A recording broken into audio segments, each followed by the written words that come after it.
हमारे आज के युवाओं के पास प्राचीनता की विरासत भी है, आधुनिकता का बोध भी है। बंगाल में खेला होबे पे नारा लगल रहल, अब यूपी है, अब यूपी में खदेड़ा होबे। मऊ में खदेड़े का नारा दिया गया था। यहाँ आते आते मुझे लगता है भारतीय जनता पार्टी का सूरज डूब जाएगा, सफाया होगा। दोस्तों, पुरानी सरकारों ने उत्तर प्रदेश में कब्रिस्तान बनवाए। योगी जी ने पिछले 5 साल में केवल और केवल शमशान घाट बनवाए।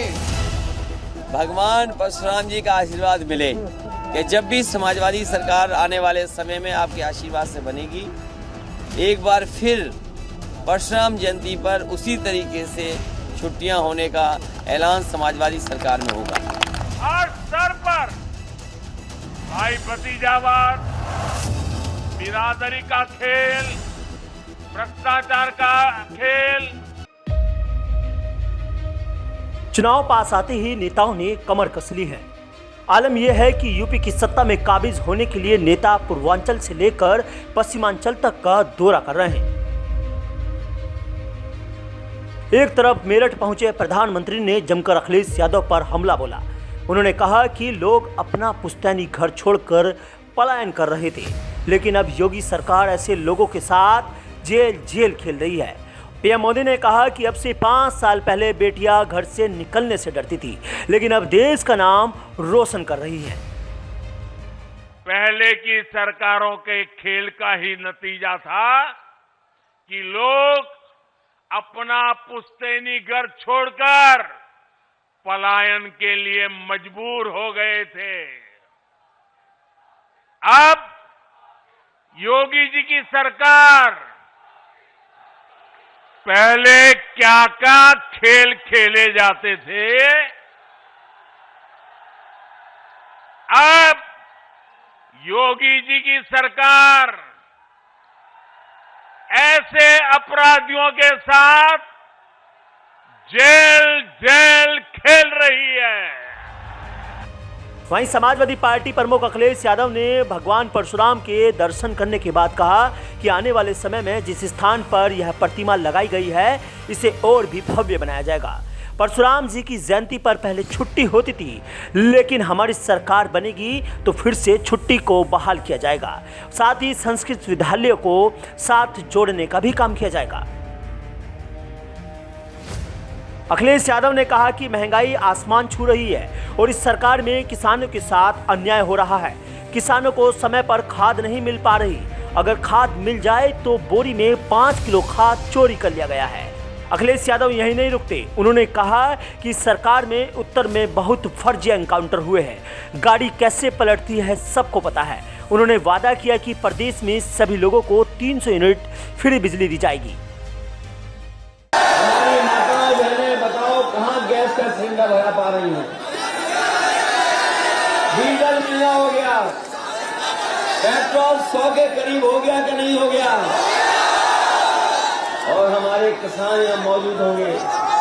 किसानों को खाद नहीं मिल पाई इस सरकार में, और अगर खाद की बोरी घर पे लेके आए तो पहले तो खाद नहीं मिली, और अगर खाद मिल गई तो बताओ 5 किलो की चोरी हो गई कि नहीं हो गई। ये बिजली का बिल जब आता है तो करंट लगता है कि नहीं लगता है। इसलिए समाजवादी पार्टी ने तय किया है नए साल पे अपने उत्तर प्रदेश के लोगों के लिए घरेलू बिजली पर 300 यूनिट माफ करने का काम समाजवादी ने किया। और साथ ही साथ अपने किसानों का पूरा सिंचाई पहले की तरह मुफ्त होगी। कोई सिंचाई के लिए पैसा नहीं देना पड़ेगा। और जब 300 यूनिट बिजली की गरीबों के लिए आपके लिए माफ कर दी तो उत्तर प्रदेश के सरकार के मुख्यमंत्री को समझ में नहीं आ रहा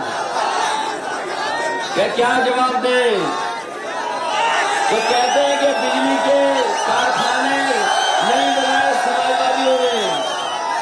मैं आपसे कहना चाहता हूं कि 2012 से लेकर के 2017 तक जितने समाजवादियों ने कारखाने बनाए हैं, और अगर वो कारखाने आज बन करके तैयार हो गए होते तो आज बिजली भी सस्ती होती, घरेलू हमारे गृहस्थी चलाने वाले लोगों के लिए बिजली और सस्ती होती। लेकिन ये सरकार नहीं कर पाई, न बिजली के कारखाने बना पाई और न बिजली सस्ती कर पाई।